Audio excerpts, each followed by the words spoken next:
Good evening. How's everyone? Huh? Fantastic. Alrighty. Before we start, let's ask for blessing, shall we? You can pray to whoever you like. To the Divine Supreme God, Divine Father, Divine Mother, to all the spiritual elders, to all the holy masters, to all the saints, to all the holy archangels, holy angels, and spiritual helpers, you can pray to whoever you like. I humbly ask the blessings of my teacher, Master Chua Hok Sui, Mahalu Jimili, and all the spiritual elders. Thank you for divine light, divine love, guidance, help, healing, and divine protection. We thank you in full faith, so be it now. Alright. So, I see a lot of new faces. Welcome. Unless I just have bad memory. So, let's just start off by why do we meditate during the full moon? How many of you noticed during the full moon there seemed to be a lot more activity in the emergency room? You heard that before? You also noticed during the full moon when people that you know are normally stable seem to be not as stable. It has many reasons. So a lot of people who are going to be watching the video, I need to clear this up. It's something like this. During the full moon, everything is magnified. There's a lot more energy coming into the earth, so whatever people have, it gets stimulated. It's just like you have three people going to the lake. One has a cup, one has a bucket, one has a barrel. If they come back with all the containers full, who has the most amount of water? The barrel. The barrel. So during the full moon, whatever the chakra condition of a person is, when the energy pours in, all the chakras get fed. The ones that are biggest becomes even bigger. Now, if you look at the general public, most people are stressed. Yeah, true or not true? True. So that means the solar plexus chakra is big. So compared to all the other chakras, it's usually the biggest one. So come full moon, everything stretches, but the solar plexus stretches more. You get my point? So things get stimulated. Now, according to one great spiritual teacher, the Holy Master Dwal Kul, the one who wrote through Alice Bailey, he said, the full moon could be a time of opportunity or a time of crisis. So for ordinary people, it's a time of crisis. That's when all hell breaks loose. In fact, how do you call moon in Spanish? Luna. Luna. That's where the word lunatic came from. Because during that time, everything gets stirred up, the emotional body goes crazy. So that's why the person is lunatic, connected to the moon. Clear? So for the ordinary people, it's a time of crisis. For the spiritual practitioner, it's a time of great opportunity. The question is why? Because at that time, instead of under a little waterfall, you're under a big, big waterfall like Niagara Falls. So whatever you do, for most people that is magnifying, in your case, you can harness that energy and use it to flush out the garbage you want flushed out. That normally is difficult. Do you get my point? Yes. Normally it's a hose. You're in a full moon, it's like a big waterfall. So other people, when it comes in, it stirs everything up. In your case, wait. Let me use that to channel it to here, clean this out, clean that out. So you use it as an opportunity to purify. What else? Okay, I know some of you are new. Rub your hands together. Press the center of your palm. Okay, go like this. Just try to feel the energy meeting your hands. Okay, now, areas in your life that are successful has a tendency to have more energy compared to the areas in your life that are not so successful. This is how you check. Raise your hand like this. Okay? Now, think of a part of your life that could be better. So, for example, if it's relationship, if it's think of a symbol for it and just go like this. Say, energy level. Energy. Then feel. If you're sensitive, you notice that your hand has to go very, very far to even feel something. Yes. Okay, so your hands. Now, think of a part of your life that's doing well. It could be anything. Health, money, relationship, whatever. You ready? Put your hand like this. Say, energy level. Energy level. How many notice before you even hand gets it, you get a slight push? Yes. All right, put your hand down. You see, whether you like it or not, is something like this. In your house, if you don't have electricity, would you be able to function? No. Yes. Yes. But how do you have to? What do you do with your dishes? You have to wash it by hand. How about your clothes? How about cleaning your carpet? You have to do everything manually, yeah? Which requires more effort on your part. Now, you notice certain parts of your life, things just seem to go well. You know why? It's just like a house with electricity. Instead of you having to wash dishes, you just put in the right place, there's enough energy to do it for you. So when there's enough energy in your finances, you don't have to work so hard, things seem to go your way. In your relationship, if there's the right kind of energy in the right place, you also notice without working so hard, the relationship is good. It's not always an uphill battle. So the key ingredient is energy. So during the full moon, the reason it's a time of opportunity, you're already going to be meditating anyway. You're going to be generating lots of energy. Tremendous amount of energy is coming in. All we have to do is, after the meditation, you put your projects in a certain sequence. You light them up. You have all this energy. You just blessed all of them like that. It's just like when you go to India, a lot of the students, what they do is this. When they go see their teacher, they ask for a blessing. Blessing for what? Anything. Be more specific. They need blessing for their family. They ask for blessings for this, for blessing that. But for Western people, they go, what are you asking blessing for? You see, they understand very clearly that the energy is what makes things work. Do you get my point so far? Yes. So when you go to a priest, you go to a rabbi, you go to whoever that person is who's doing the blessing, he or she is simply the conduit. The what? The conduit. And then if you're receptive, you draw the energy through you. How are we doing so far up to here? Good. Okay, now, so after the meditation, we'll bless our projects. Now, what we usually do during the full moon is we have a short talk on certain topics. And the topic for this month is how to win the lottery. No, I'm kidding. What is it? Piercing the veil between the inner and the outer worlds. Do you know why we picked that title? It sounds exotic. Ooh, piercing the veil. Anyway, basically it's something like this. In order to understand it, you have to first understand what is the inner world and what is the outer world now. Anything belonging to your five senses is connected to the outer world. What you see, what you smell, what you taste, what you touch, what you hear, that's connected to the outer world, or another term is the physical world. Clear? Yes. What you call the inner world is the world that is beyond these five senses. Unfortunately, some people think, inner world, you mean inside the body. So we had one student one time, I was in I'm trying to remember what part of this.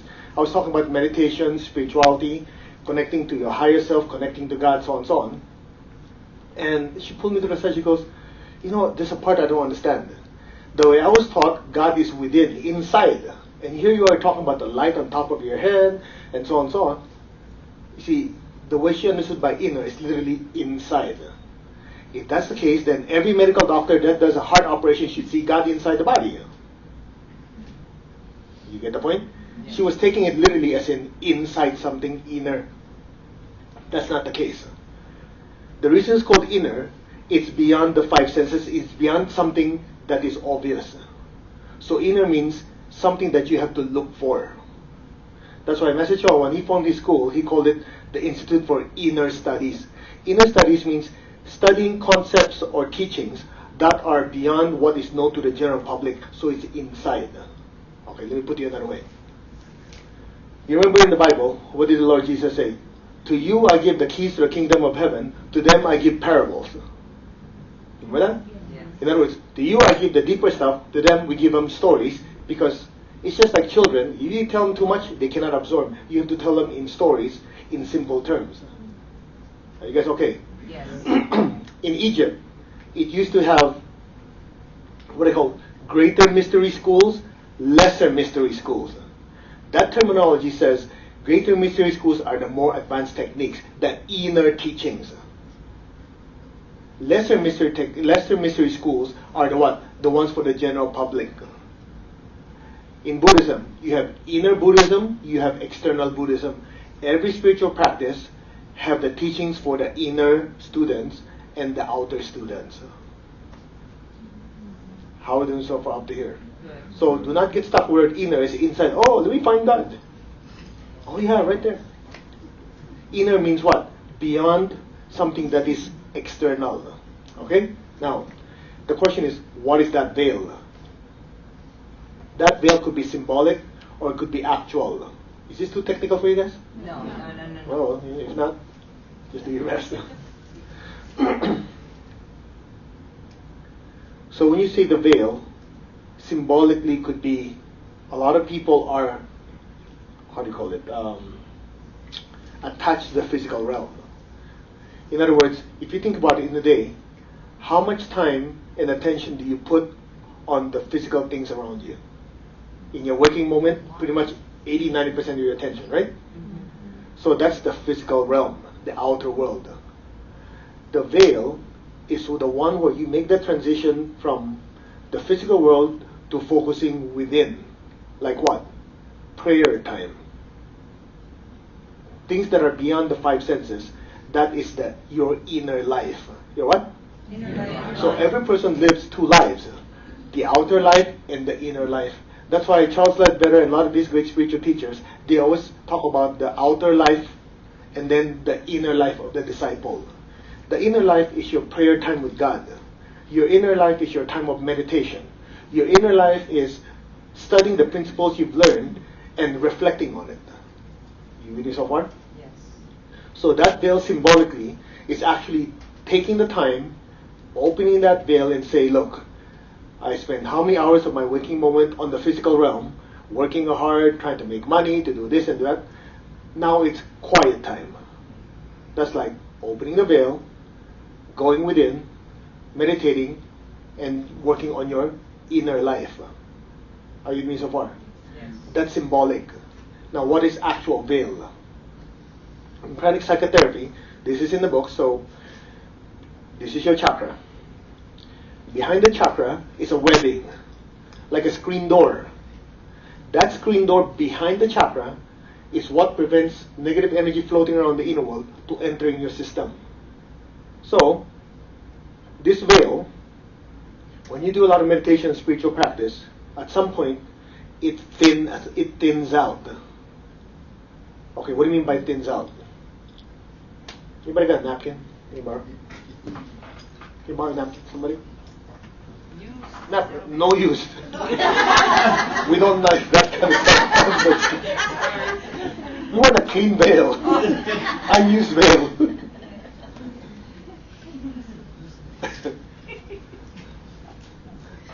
Thank you. We don't want decorations on the veil. Imagine the whole world's going to be watching this later. Okay. How many of you notice? Before you used to go to places like, I don't know, I'll just throw one out, maybe a bar, maybe certain places where it doesn't bother you, have a great time. After several years of doing healing and meditation and whatever, you go back to those places, you just feel like, oh, I can't stand this place. Yeah? Okay, and some of you usually used to hang around friends that you have a great time. After you see them 10 years later, you go, I don't know, this guy is still, he hasn't moved on yet. You just actually feel uncomfortable. You know why? Several things happen. The change in vibration. So whatever you do, it affects your vibration. So let's say you used to party a lot. So your vibration is somewhere here. Yeah, at some point you go, it's time for more important things. I mean, nothing wrong with partying, but depends on what kind of party you do. So at some point, you notice, okay, I'll spend a little time in my meditation. I spend a little time going to spiritual places. In other words, you're now focusing more on the inner world, or your inner life. So what happens is your vibration goes up. Next time you meet them, or you go to places you used to be, you start to sense the difference in vibration. So when you're with them, you go, man, that is shallow. But you used to enjoy it. You've evolved. In their case, they just evolve a little bit. That's one factor. Second factor is the webbing, or what they call the chakra protective web behind the chakra. So this webbing, for most people, let's just say it's this thick. So if it's this thick, I go, barely moves. Yeah? As you do your meditation and spiritual practice, as your vibration goes up, this webbing gets thinner. Once it's thinner, even a little bit of movement or a little bit of energy moves it. Or just a little bit, you start moving where before, not much happens. Then, as you do more spiritual practice and meditation, it becomes so thin, just a little bit of You go to a mall, and a little bit of stress energy, it moves. So when this thing becomes so sensitive, psychologically, emotionally, you become very sensitive to the environment. Are you with me so far? Now, Yes. one more thing. This veil, for what you call clairvoyants or psychics, they have the ability to, number one, to practice from previous lifetime of making it very thin, and they have the ability to consciously open and close this veil. So when they want to see your aura, like a shutter of a camera, when they're done, it closes. Now there's another way to be instant clairvoyant. Would you like to know how it's done? Yes. By the way, if you want to learn more, try not to cross your arms. Okay, now, another way to do it, if you want to see, oh, I'm now clairvoyant and psychic. You know how it's done? When they take hallucinogenic drugs, they become instantly clairvoyant. There's only one difference. If it's done through natural spiritual practice, you look, when you don't want to look, you close the door. If you do it through hallucinogenic drugs or some substances, even if you don't want to see, you see. That's what they call hallucination. Now, like qualities attract. What do we say? Like qualities. Okay, I've talked to a few people who could see energy naturally. They were telling me when they're in a good mood, they're happy, they see beautiful colors, rainbow colors, they see angelic beings. When they're angry and upset, they see ugly, dirty stuff. Like qualities attract. Now, if a person opens up their veil through forced method of, substances, and they're going through a difficult time in their life, then they're haunted by so-called demons. You see, the word demon, don't get stuck with the word. In Greek, the word demon just simply means energy being. But over the years, it has a bad rap. You get my point?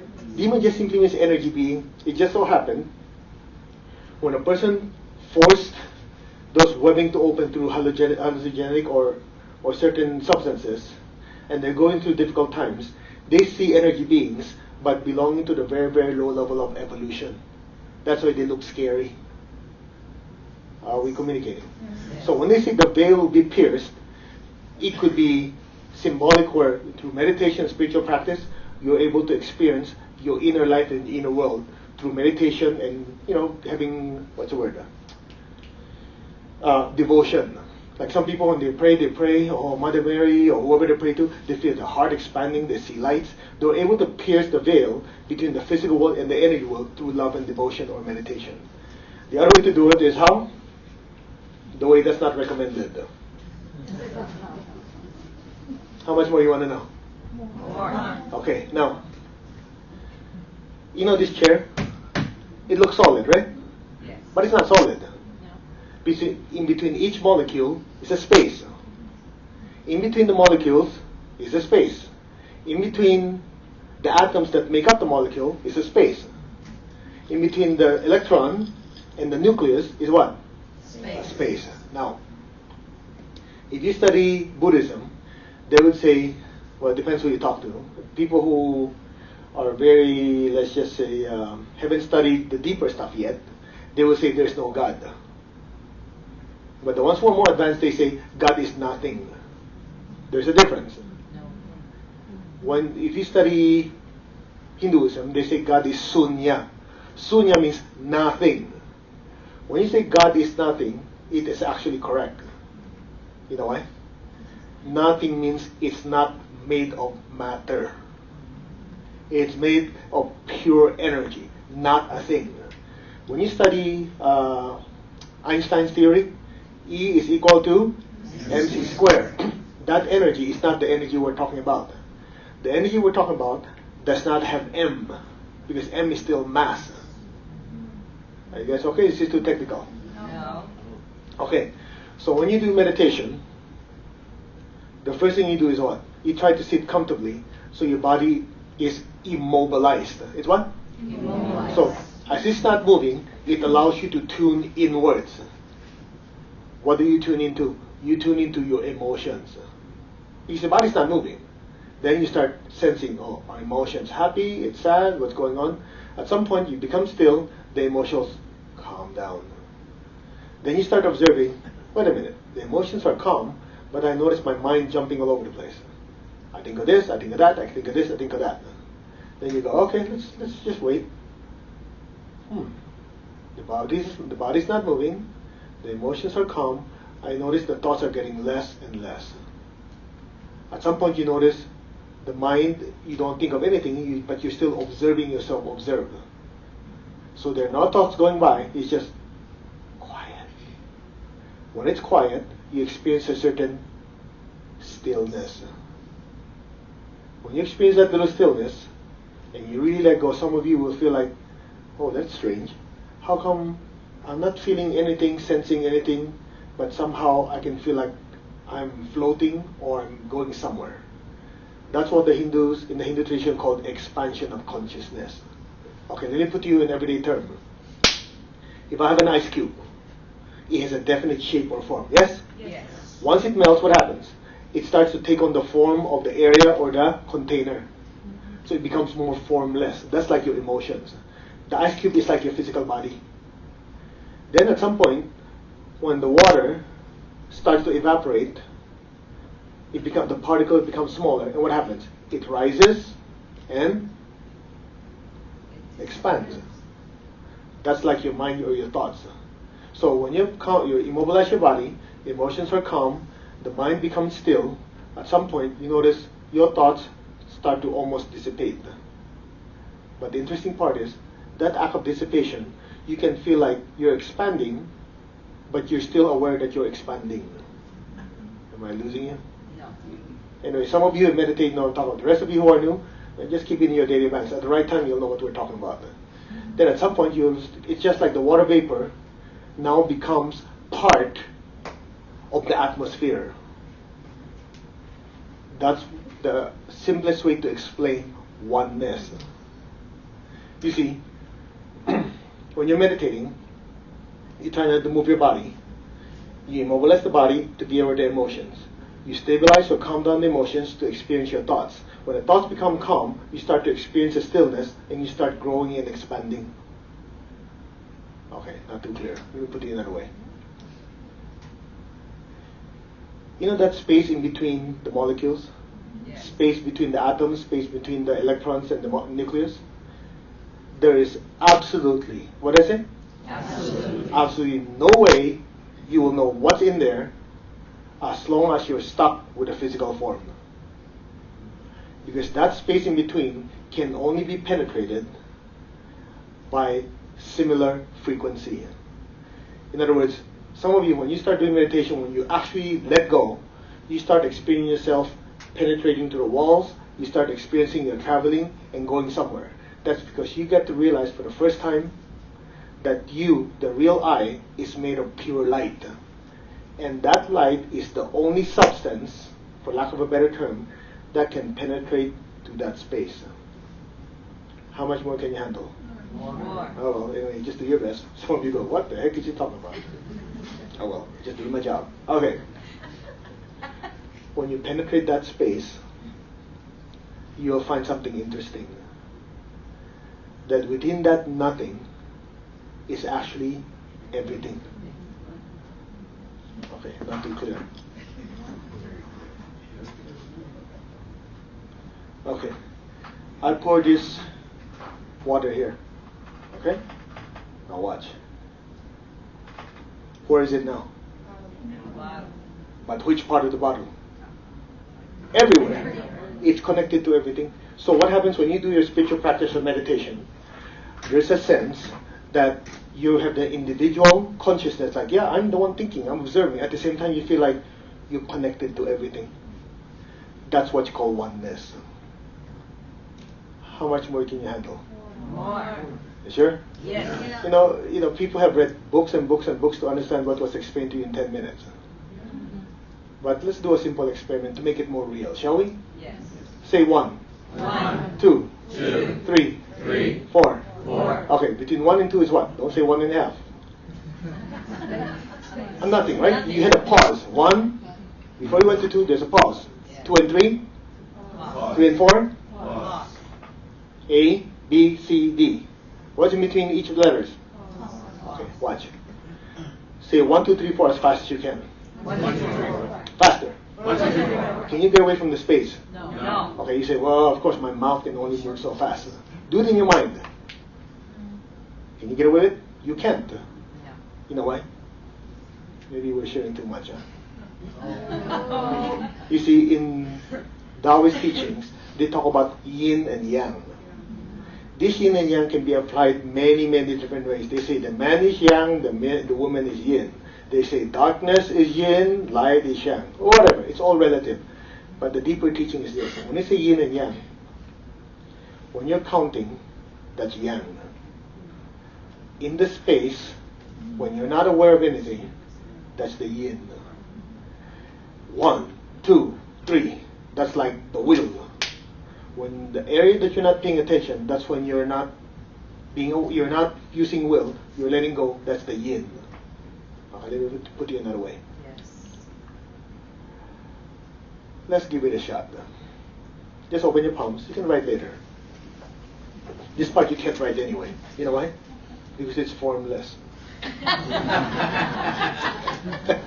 messing with you. Okay, you ready? Now let's do a simple experiment. Say 1. 1. Gently. This is not a fight. 1. Okay. 2. 3. 4. Okay. Now here's what I want you to do. We're going to do it again. You do it at the low tone. Before you go to the next number, that space, I want you to allow yourself to just flow into it. In other words, it's just like you're like a gas trying to fill up that space. What does that empty space feels like? Okay? Then we'll say the number. Then before we go to the next one, do the same thing.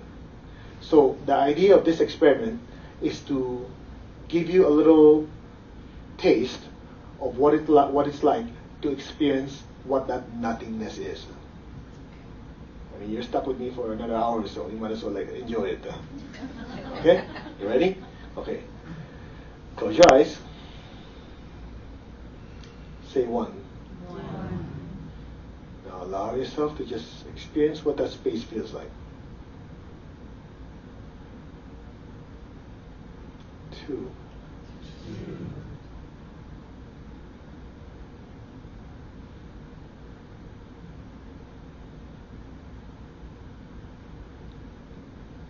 3.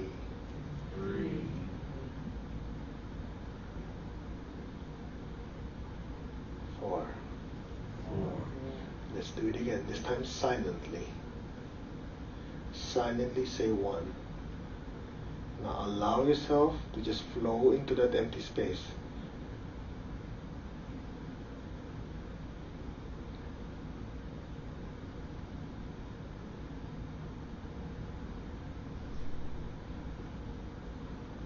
2.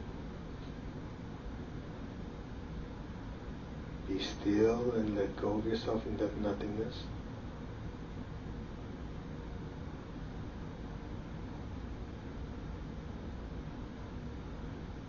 3.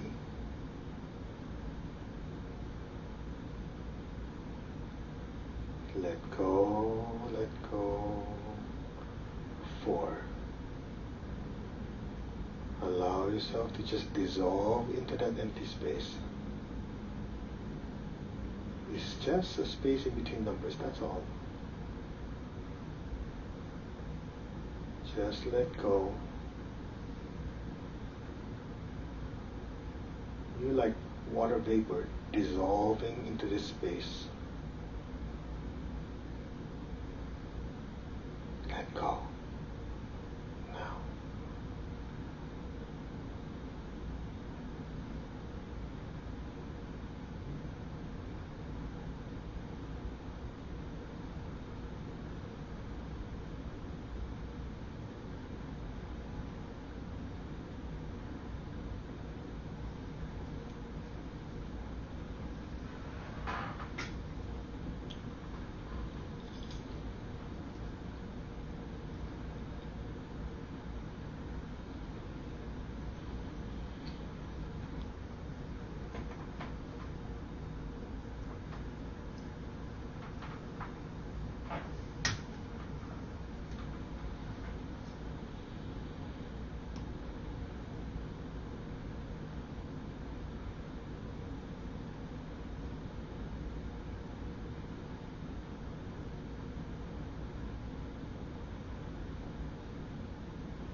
fingers, move your toes.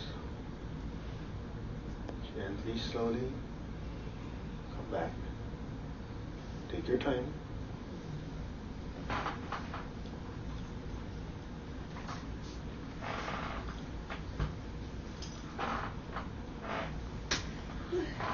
Anybody did not want to come back?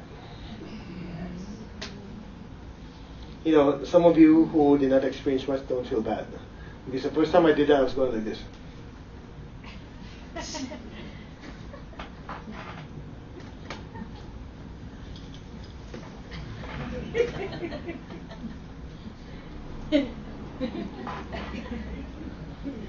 You know why? It's something like this. Unless you've had that training or you've done it before, your outer life has such a strong grasp on your being, it's hard to let go. Clear? Yes. I've been there, it's like, oh man, are we done yet? What is this silent stuff? What's for dinner? The mind is constantly going all over the place. Clear? So if you're saying, what's wrong with me? Or how come this group is so weird? It's just a matter of practice and training. You see, you spend so much time on the outer world, you spend not as much time in your inner world or your inner life. And I guarantee you one thing, you're not gonna find peace in your outer life. If you haven't figured out it, one day you will. That's why you have people who are in the corporate world, very super successful, and out of nowhere they drop everything, go to Sedona and paint. You heard that before? Yes. Because they have so much stress, and they find, then they go to somewhere it's peaceful. When it's peaceful, it allows them to go within. Yes. Now, you know what happens? If you don't spend enough time in your inner life, even your outer life gets wrecked. Anybody been there? Yeah. So that's why meditative practice or prayer is actually important for you. It's good for your finances, it's good for your relationship, it affects everything. You get my point? Can you handle more? Yes. Okay, let's keep going. Now, this veil also happens, not really pierced, but you open up this veil when your body goes to sleep. Okay? So when you say you go to sleep, it is only the body that sleeps. The body sleeps, the spiritual self, the I, the soul, actually rides on this emotional body, called the astral body, and goes traveling. Okay? You call it dreaming. You don't have to pay for a class on astral projection. You do it every night for free. Get my point? Yes. So when the body is sleeping, your soul, the real I, is conscious in your inner life. Okay, let's put you another way. How many of you notice if somebody you know passes on, somebody you're close to, there's a tendency for a lot of the people to dream about them in the next few weeks or even a month. Yeah? Yes. The question is why? You see, it is only the body sleeps, the soul goes traveling in that time. What you call death, the process is almost identical with one major difference. What you call sleep, the soul goes traveling, in the morning it comes back. What you call death is it takes off, the connection is cut, it doesn't come back. But the interim time, you're on the same floor. That's why you dream about them. When you see dream about them, it's not just like, oh, okay, I'm dreaming. Energetically, you actually meet. Are you guys okay? Yes. Now, that's why the inner life is not only in your waking moment, the inner life is also in your sleeping moment. How much you want to know? I don't want to bore you with so much detail. Okay, how many had this experience before? You hear a calamity, an earthquake, a flood, or whatever somewhere. And that night, sleep was very troubled. You get up in the morning, you feel like, man, what was that? And you feel exhausted. Now, ordinary people without understanding will say, yeah, because it really bothered me. That is not the case. What happens is, your body slept, your soul signed on and went and helped out. Then some of you come to a class, either this one, Reiki, massage, whatever, anything to do with energy work. You get to meet the person next to you. Hey, hello, let's work together. And you talk a little bit. At some point you go, you know, this is weird. I just met this person today. It feels like I've known them for a long time.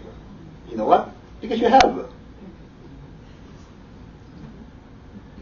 In the Bible, there's this verse. I think it was St. Paul said, absent from the body, present with the Lord. How many heard that verse before? Okay. Now, there are different levels of truth. The first level of truth in the traditional Christian tradition, it means that when the body dies, the soul is with Christ in heaven. Okay, we're not disputing it. In the esoteric teachings, in energy work, there's a deeper meaning. Interested, not interested? Yes. It's like this. Absent from the body, that means the soul temporarily left the body, as in dreaming, and reports for duty in the inner world. So when your body sleeps, if your soul is on the path of service, it goes doing healing and service and other spiritual work. Let's face it, when you join a new job, do you need to be trained in what you need to do? Okay, that's why there's this thing called inner schools. That's why some of you, your body goes to sleep, you get up in the morning, you go, man, it felt like I studied all night, but I don't remember a darn thing. Yeah? No, I'm serious. True or not true? Then you're healing, you're working, and suddenly, yeah, that's right. I don't know where I got it. Oh, I remember part of it in a dream. You know why? It is only your body sleeps. Your soul either continues to study, receives training, or do more spiritual work. I think we're freaking you out. Huh? No. Oh well. Anyway, No. let's keep going. You can always cross your arms if it's too much information. That's why if you study the life of Krishnamurti, some of you heard of him. In the case of Krishnamurti, he was, let's just say, an advanced soul. When he was still a kid, two teachers, Charles Ledbetter and I think it was Annie Besant, if I remember correctly, at night would take him in astral form, in the inner world, would take him to Tibet to learn under great spiritual teachers. In the morning, come back. You know why? Because the waking moment is not sufficient for the child to learn. The question is why? Look, your brain develops over time. Yes or no? Yes. That's why in kindergarten, elementary, as you go higher and higher, the teachings become more complicated, complex, right? Yes. Because you've gained a certain level of maturity. But sometimes, if you're meant to do something great, you're destined to do something great, and your waking moment, your brain is not sufficient to learn all that in a short time. You learn it when your brain is not involved. I think I lost you on that one. And the way that it's done is in your inner life. Because your physical brain is not yet at the capacity to learn it, but your soul is absorbing the information, the teachings, as the body sleeps. When you come back, it's just like, oh man, I feel like my head's going to explode. Am I with there? Yes. Then, as you go through life, you go, now I understand. How did I know that? You read certain books, you're guided certain books, you go, yeah, that makes sense. You go, that's weird. A year ago, if I read this thing, I would not have understood it. But between then and now, you didn't read the initial book, you didn't study more. It was part of your inner life. How are we doing? Good. See, what people don't realize, you live many lives at the same time. The physical life is just a part of it that you are conscious. When you do your meditation, you are able to partially be conscious of what's happening in the inner world while you're physically awake. Now, can I keep on? Yes. Great spiritual teachers are known to be able to communicate with you simultaneously from the physical viewpoint as well as the spiritual viewpoint at the same time. I'll give you an example. Many years ago, when Master was physically around, I remember very distinctly, because of his travel, his body gets massaged. So he's right there in a massage table like this. Myself and a colleague will be sitting in a corner talking. Now, bear in mind, he's like this, you could hear him. Okay, snoring. Right? So here I'm talking to my colleague. By the way, Master Cho said this. He's like this, huh? Oh, I didn't say that. What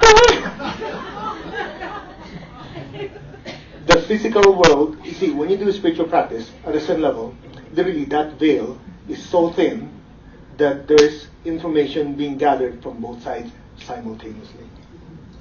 Okay, let me give you an example. A small example of that is what you call intuition. Intuition is just a drop. Ding, ooh, I know something. Now imagine instead of a drop, there's nothing, you see the whole thing. So when you do your spiritual practice regularly, when you reach a certain level, it's just like the inner world and the outer world. There's not much of a difference. I think I'm losing you, huh? You sure? That's why in the Tibetan tradition, they understand this so well that one of their practices is to have continuous consciousness as the body dies.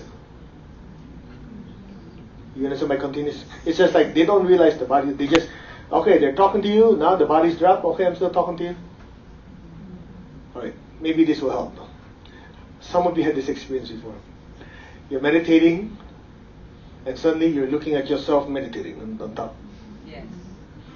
Okay, let me put, how many of you ever heard of people who are on the operating table? They're watching themselves. Hey, they're opening the heart, they're doing this and that, and you're talking to the doctor, hey, no, there's nothing wrong with my... Yeah. That's a certain level of continuous consciousness. Are certain things coming together for you? Yes. Once you understand energy, these things are easy to understand. If you don't know energy, all of this is superstitions left and right. Can we take it one step further? Yes. And then we'll meditate. Otherwise, it's just chit-chat. Good. Okay. Why is meditation so important? Meditation gives you an opportunity to disentangle. To disentangle yourself from your outer life to be able to focus on your inner life. And once you get your inner life in order, it will manifest in your outer life. If the person's inner life is in chaos, the outer life will manifest as chaos. What happens in the inner world will eventually manifest in the outer world. How are we doing so far? Good. Can I keep going? Yes. So here's what we're going to do. All this lecture is good and nice. It's all intellectual understanding. It is what? To make it yours, to make it real, you have to practice. So the first step is, since you're already here, we're going to do meditation. We'll make it very deep and very intense. And hopefully, since you're in a controlled environment where you don't have to worry about somebody calling, your kids something, your dog wants something, you can just let go. Even for a short amount of time, let go so you can maybe, for some of you who've never experienced it, experience what it's like to truly experience stillness. Now, before we do that, if you're like me when I first started, and you just simply can't do it, you just let go. What does that mean? There's something like, yeah, but I really want to. If you go like that, it gets worse. You can just say, would you like to know my technique? Yes. It's called the whatever technique. At some point, whatever. Because the harder you try, you get so stressed out, you can't let go. You get my point? Yes. So before we start, why don't you get up and do some shaking and exercise? Because we're going to sit for a few minutes. Want to make sure that you don't get affected. No, just keep going. We're good? Okay, we're good. All right, let's start. Let's ask for divine blessing. To the Divine Supreme God, Divine Father, Divine Mother, we thank you for your blessings. Thank you for divine light, love, guidance, help, healing, and protection. To all the spiritual elders, to all the holy masters, saints, archangels, holy angels, and spiritual helpers. To my teacher, Master Tsokhok-Sui Mahaguji Mailing, thank you for love, light, guidance, help, healing, energy, divine protection. We thank you in full faith. So be it. Okay. Just to make sure that there's no interruption when some of you are finally able to let go, could you silence your cell phones? Because sometimes that happened before, right? You go, oh, they really let go. Yeah? And also, if you need to cough, just if you can control it, try. If not, at least muffle it. Then you notice sometimes you're really letting go of somebody coughs, you go, sure? Just do your best. We understand it's human nature, you have certain stuff. Okay, it's something, get it out of your way. Don't worry, we'll edit all of this out so it won't be on stage. Alright, shall we? Okay, put your hand like this. We'll start with a simple affirmation, the one taught by Master Cho called the I am affirmation. You ready? Repeat after me. I am that I am. I am that I am. I'm not the body. I'm not the body. I'm not the emotions. I'm not the emotions. I'm not the thoughts. I'm not the thoughts. I'm not even the mind. I'm not even the mind. The mind is just the instrument of the soul. The mind is just the instrument of the soul. I am the soul. I am the soul. I'm a spiritual being I'm a spiritual being of divine intelligence, of divine intelligence, divine love, divine love, and divine power. and divine power. I am that I am that I am. that I am.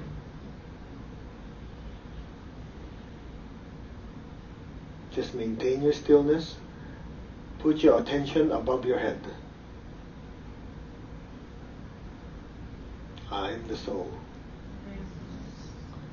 I'm connected in one to my higher soul. I'm connected in one to the divine spirit within me. I'm a child of God. I'm one with God. I'm one with all. There is only oneness.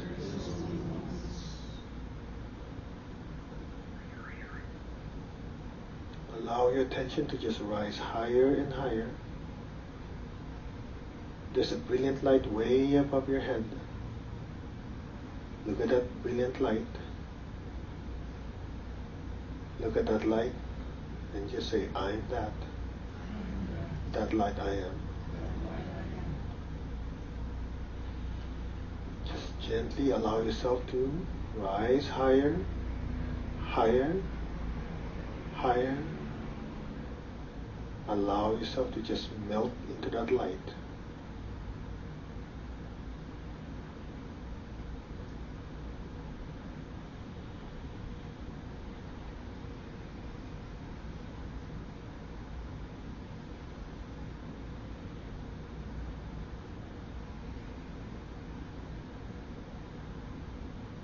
Just be still. There's a mantra in the Hindu tradition which means, I, the spiritual self, salute the Supreme God. That mantra is Om Namo Para Brahman Om. Om is Om, Namo means I salute. Para Brahman is the Supreme God, Om is like so be it. So allow yourself to rise and melt into the golden light, the brilliant white or golden light. As you listen to the mantra, just listen and let go.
Be still, be aware, and just simply let go now. You can lower your hands on your lap and let go. Just look at the brilliant, brilliant light way above your head and let go.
dissolve into that nothingness now.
Maintain your stillness and awareness.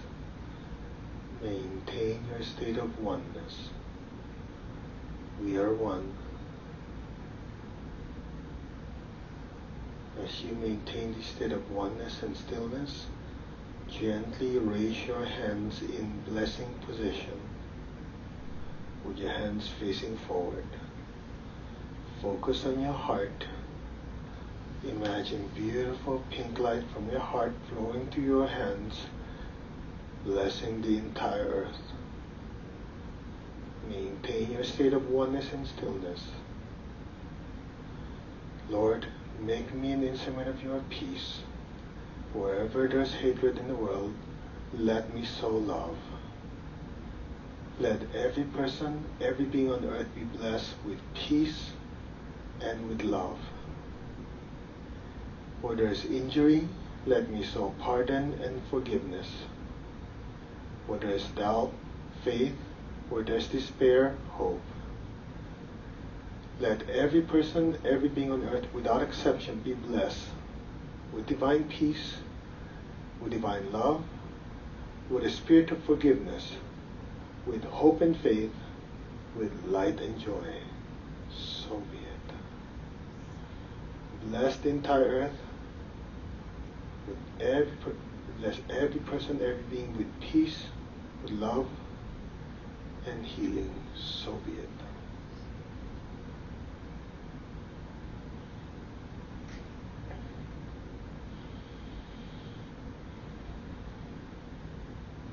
Now gently be aware of your crown.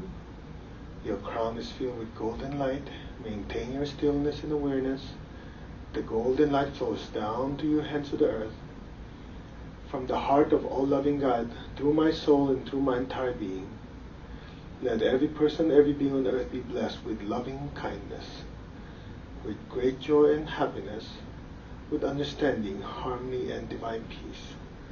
Blessings be to all. So be it.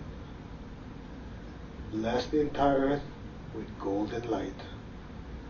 Bless your family, your friends, your loved ones with golden light. Let the golden light spread to your job and your career, Let it spread throughout the city you live in, throughout the entire state, the whole country, and let the liquid golden light just spread throughout the entire earth. Say, so be it. Maintain your spiritual connection and oneness. Now focus on your heart and your crown gently.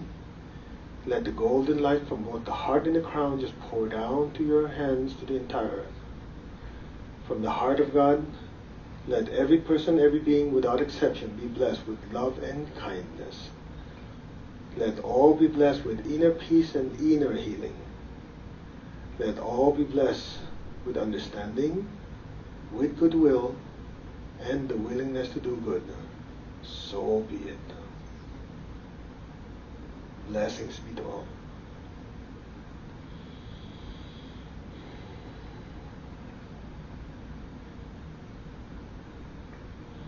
Now, gently lower your hands on your lap, palms up. Keep your eyes closed. Maintain your stillness. Maintain the tongue on the roof of the mouth. On top of your crown, imagine a beautiful golden star. Look at that golden star. Gently be aware of the stillness and awareness as well as that beautiful golden star. Listen to the mantra Om and Amen, and just gently meditate on the silence or the gap in between each Om or Amen. Just listen.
Still be aware, let go now.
Slowly come back to your body. Slowly and gently move your fingers, move your toes. Gently and slowly come back. Take your time.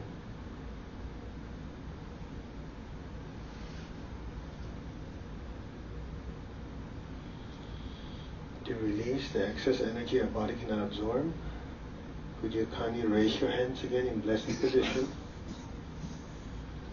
First, visualize your family in front of you. Shower them with golden light. May all of them be blessed with good health, with happiness, with prosperity and spirituality. So be it. Now visualize your job or your career or your finances. Bless it with tremendous amount of golden light. May it be blessed with success, with advancement, with progress, and lots of prosperity. So be it. Bless your friends, your loved ones, bless the people you know. Shower them with golden light. Say so be it. Now aim your hands down. Focus on your feet and the base of your spine and your hands. Imagine beautiful streams of golden light pouring down into the earth. Let our beloved Mother Earth be blessed with divine light, divine love, and divine power. Let our beloved Mother Earth be healed, regenerated, and revitalized. Blessings be to beloved Mother Earth. So be it. So be it. Okay. You may open your eyes. How was it? Great. That was less than 20 minutes. Any of you did not want to come back? Any of you couldn't even notice the time. Everything is like... I could have gone another 10-15 minutes, you would not notice the difference. But some of you, the energies were getting too intense. You see, the secret is this. You heard of Tai Chi before? You know where the power in Tai Chi is? When they can do it so slow, it's almost like they're not moving. The power comes from stillness, not the movement. So when you're doing meditation, when you get to a certain point where it's like so still, it looks like a solid pole of light going through your body, then you have some idea what stillness means. Are you guys okay? Now, since you have all this energy, let's put it to good use. If you have any projects in your life, finances, relationship, whatever, if you have them written down, pull it out. If you don't have it down, just we'll give you a few minutes to think about it. You can visualize it in front of you, categorize it, family, finances, job, whatever. Take your time. We'll give you a few minutes. You know, energy is the specialization of this school. We don't just meditate, just for the sake of meditating.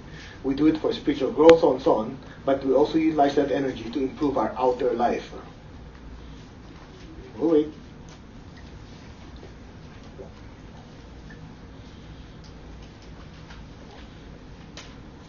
Remember earlier, before we start, you were scanning the areas in your life that was not so good. Notice it was weak. Make sure you remember that one. So when you release the excess energy, it goes to it.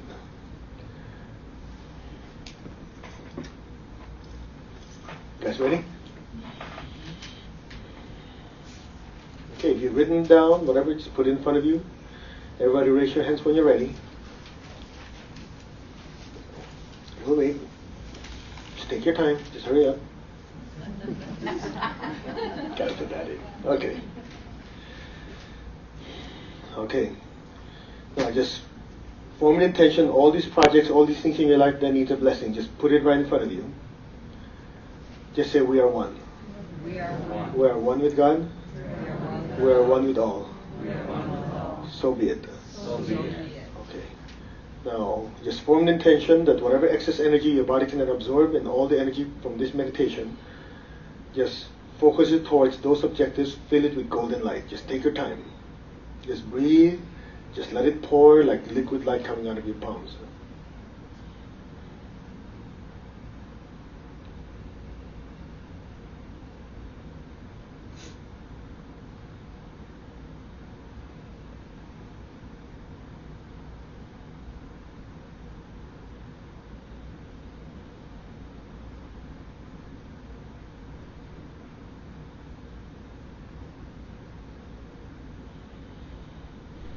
Let it flow.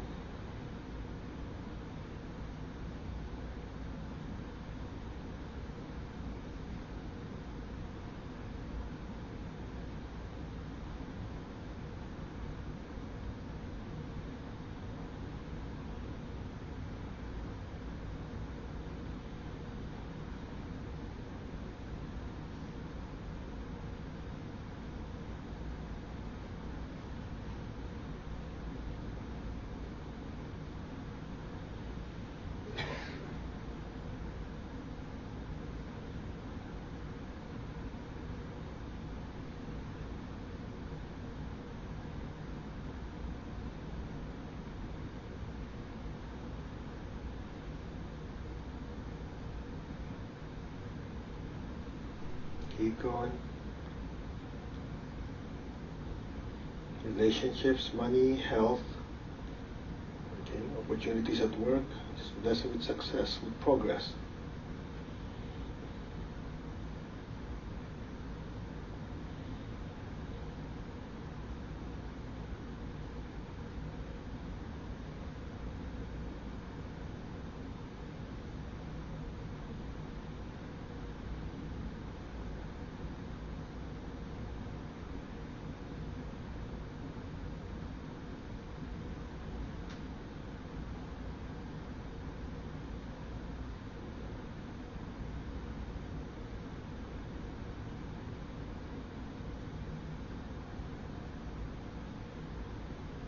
With God's blessing, say, so be it. So be it. So be it. So be it. So it is. So it is. Okay. How does that feel? How you can actually feel like something coming out of your hand? So that part of your life really need energy or blessing. If you're sensitive, you can actually feel like that. So every time you meditate, you line up your projects. Clear? Yes. Now, why work so hard when you can have an inner current that will fuel things to improve in your life? All right. I think that was good. Let's give thanks, shall we? Yes. To the Divine Supreme God, Divine Father, Divine Mother, to all the spiritual elders, holy masters, saints, archangels, holy angels, spiritual helpers, to my beloved teacher, Master Chokhop Sui, Mahagu Jimeling, to all the high beings, to the Lord Christ, to the Lord Buddha, to all the spiritual elders, to all the spiritual teachers of all traditions. We thank you all for the blessings of love, light, guidance, help, healing, protection. Thank you for blessing us with a loving heart, an intelligent mind, and a powerful will that we may serve God and be of service to humanity. We thank you in full faith. So be it.